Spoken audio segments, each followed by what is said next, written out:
गोरखपुर जनपद के सहजनवा थाना क्षेत्र का ग्राम भक्सा 23 जनवरी शाम 5 बजे। इस गांव के निवासी हैं इंद्रेश। उनका 14 साल का बेटा है अभिषेक।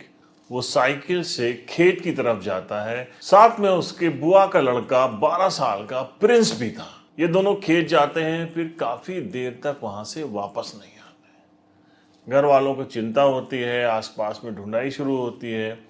जब ये लोग नहीं मिलते हैं तो फिर पूरे गांव के लोग इकट्ठा होकर ढूंढना शुरू करते हैं गांव के चप्पे चप्पे में, लेकिन कहीं भी इन दोनों बच्चों का पता नहीं चलता। परिजनों सहित गांव की भीड़ सहजनवा थाना पहुंचती है तो हलचल मच जाती है।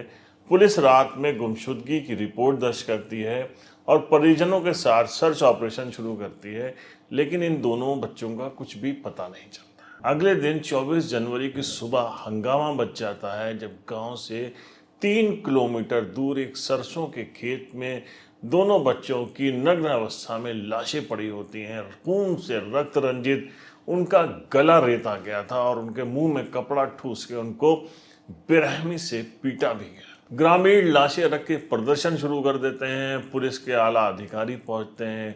बड़ी देर तक उनको मशक्कत करनी पड़ती है। घर वालों को, ग्रामीणों को समझाया जाता है कि हम बहुत जल्द इस मामले की तफ्तीश कर असली कातिल तक पहुंच जाएंगे और उसको सख्त से सख्त सजा दिलाने का पूरा प्रयास करेंगे। किसी तरह घर वाले मानते हैं। दोनों बच्चों का पोस्टमार्टम कराया जाता है। उनकी मौत का कारण था कि धारदार हथियार से उन दोनों का गला रेता गया था।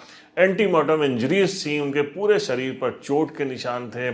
साफ प्रतीत हो रहा था कि दोनों बच्चों को बेरहमी से पीटा गया है। उनके कपड़े क्यों उतारे गए हैं, इसको लेकर भी तरह तरह की अटकलें लगाई जा रही थी कि क्या बच्चों के साथ दुष्कर्म किया गया है, लेकिन इसकी पुष्टि पोस्टमार्टम रिपोर्ट से नहीं हुई। उधर पुलिस के लिए केस बहुत चैलेंजिंग था क्योंकि मुख्यमंत्री योगी आदित्यनाथ का वो जिला है, उनका होम टाउन है, इसलिए इस खबर को बहुत प्रमुखता से मीडिया में उठाया भी था।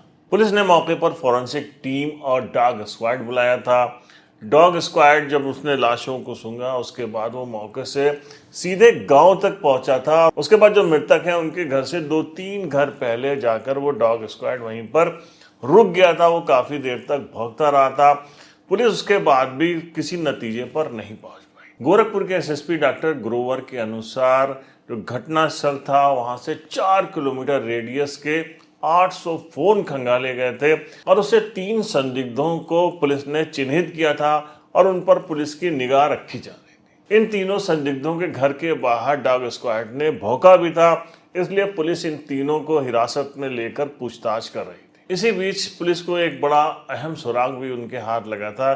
जब मौके से मिली हुई चीजों को पुलिस पड़ताल कर रही थी, गहन से उनकी विवेचना की जा रही थी, तफ्तीश की जा रही थी, तभी उसमें पुलिस को एक पर्ची भी मिली थी खून से सनी हुई, जिसके ऊपर एक मोबाइल नंबर लिखा हुआ था। अब पुलिस के लिए ये पर्ची एक बहुत अहम सुराग थी, एक बहुत बड़ा क्लू थी। पुलिस ने जब इस नंबर के ऊपर मिलाया तो ये नंबर कैंपियरगंज के एक किसान का निकला। पुलिस ने उसको बुलाया, उससे पूछताछ शुरू की तो उसने बहुत ही इंपॉर्टेंट जानकारी पुलिस को दी। उसने बताया कि मैंने अपना ट्रैक्टर बेचने के लिए OLX पर डाला था। मुझे इसी भक्सा गांव से एक युवक का फोन भी आया था, उसने मुझसे बातचीत की थी ट्रैक्टर खरीदने के लिए। पुलिस ने जब इस युवक के बारे में पता लगाया तो पता चला कि वो युवक कुछ दिन पहले ही बाल सुधार गृह से छूट कर आया है। एक कुकर्म के मामले में उसको सजा हुई थी और वो काफी लंबे टाइम से बाल सुधार गृह में बंद था।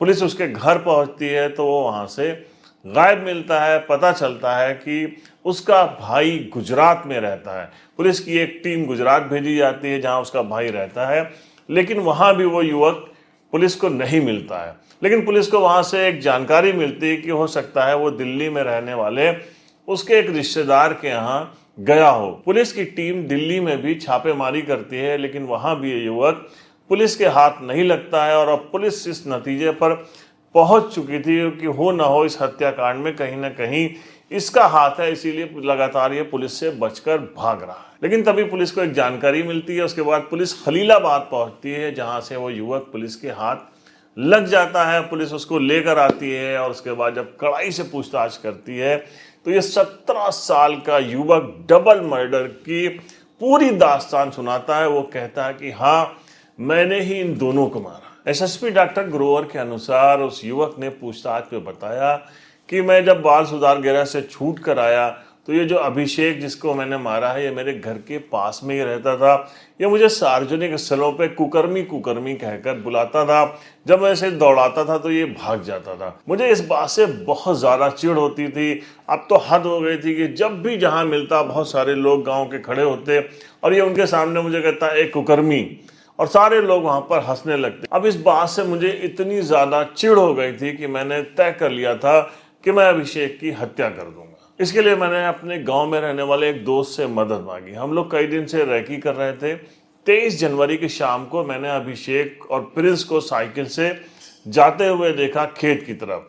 वहीं से मोटरसाइकिल से हम लोगों ने पीछा किया और साथ में मैं एक चाकू खरीद के लाया था बाजार से, उसको मैंने अपने पास रख लिया।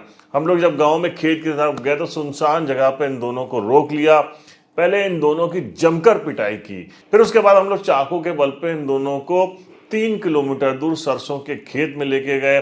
वहां दोनों के कपड़े उतारे। उसके बाद फिर उनकी हम लोगों ने जमकर पिटाई की। फिर उसकी बनियाइन और अंडरवियर उनके मुंह में ठूस दिया और उसके बाद गिरा के मैंने अभिषेक का गला रेत दिया। ये सारी चीजें प्रिंस देख रहा था, इसलिए प्रिंस की भी मैंने उसी तरीके से हत्या कर दी और हत्या करने के बाद हम लोग गाँव से फरार हो गए। तो एक खून से सनी हुई पर्ची तो इसी युवक की थी। उसने इस हत्याकांड का खुलासा कर दिया, इस डबल मर्डर हत्याकांड का खुलासा कर दिया।